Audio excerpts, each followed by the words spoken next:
What's up guys, John from ARTV. It's time for a review of the third studio album by rock band The Dead Weather. A supergroup of sorts considering they have the likes of Jack White on their team, and you can't really go wrong there. Obviously I got into them with their first album, Whorehound, that came out in 2009, and then like a year after they struck back with Sea of Cowards, which at the time just kind of blew me away. I wasn't that into Whorehound just because some of it felt a little bit rough around the edges, like they hadn't fully fleshed out what they could do as a group, and then with Sea of Cowards they came through with a cohesive and just massive album. This time around, dodge and burn, 5 years passed between albums, and for a lot of groups that would be a death sentence in this day and age because of, Twitter, Facebook, relevancy, but with the likes of Jack White and of course Alison Mosshart on the vocals, you can't really fade away that much, especially with Jack White putting out solo material and keeping his name out there. Dodge and burn, I was definitely excited for it. Jack White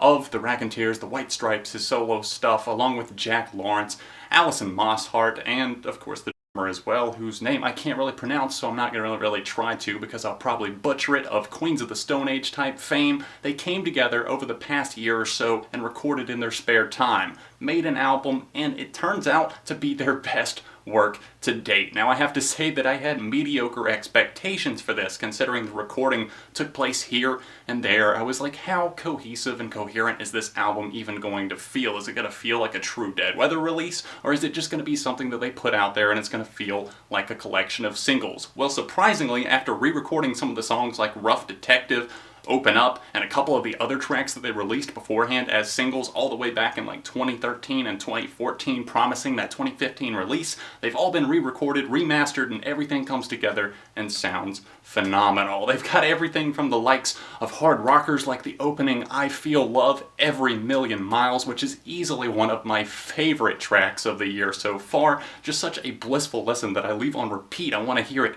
over and over and over again. I don't feel that with too many songs this year, but this is just one of those tracks that demands to be played many times, and it demands to be played loud. It goes all the way from that to kind of your more middle of the road, not middle of the road territory necessarily in terms of how it sounds, but a little bit more of a calm before the storm. You've got tracks like Mile Markers with a sledgehammer type guitar riff that just kind of circles all throughout, to the likes of the ballad that closes out this record in just phenomenal fashion in a Lady Gaga style ballad form that just never would have crossed my mind as something that the Dead Weather would have done, but Impossible Winner shows exactly what Alison Mosshart can do with her voice whenever she kind of cuts out of the thick and then just comes into the spotlight. It's kind of a piano ballad that just drives with an exuberant force that I never would have seen coming. Now, how does the album sound? That's probably what a lot of people are wondering. After a 5-year break, are they back with more of the same, or are they back with some new tricks? I mean, of course, Impossible Winner sounds different, but overall it sounds very Dead Weather-ish. They break out big guitar riffs, awesome drumming from Jack White, who is known to play the guitar, but of course this time around with this band, he's doing drumming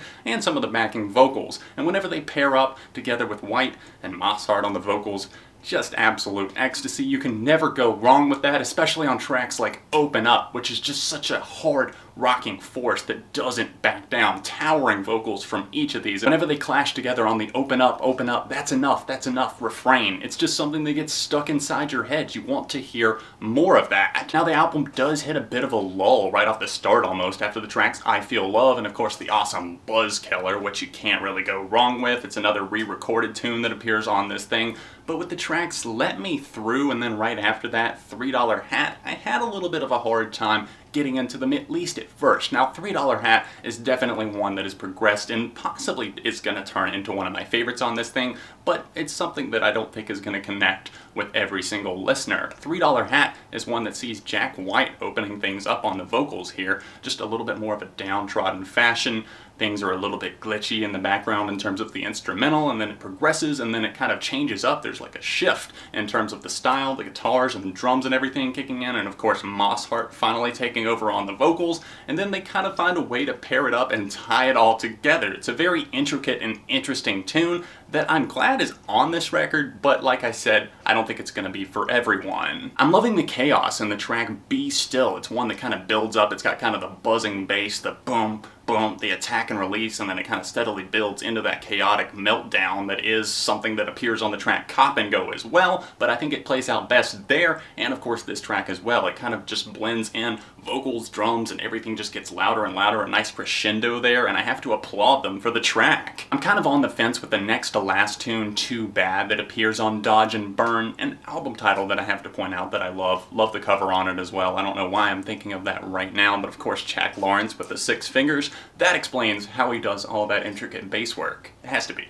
Has to be that. With that track, Too Bad, I just think that it's kind of like a looped guitar, and that's something that they thrive off of. Obviously, with Mile Marker, it progresses more and more and gets to be like a roar in the background that you just can't ignore, and you have to love it. But on Too Bad, I find that it kind of gets in the way, and seems like it's a song that just kind of drags its feet in a way. I don't think that Mosshart's vocal performance is anything all that interesting or spectacular on this track, so I could see this as being a cut that I maybe don't come back to quite as much. But overall, how is Dodge and Burn going to hold up in the future?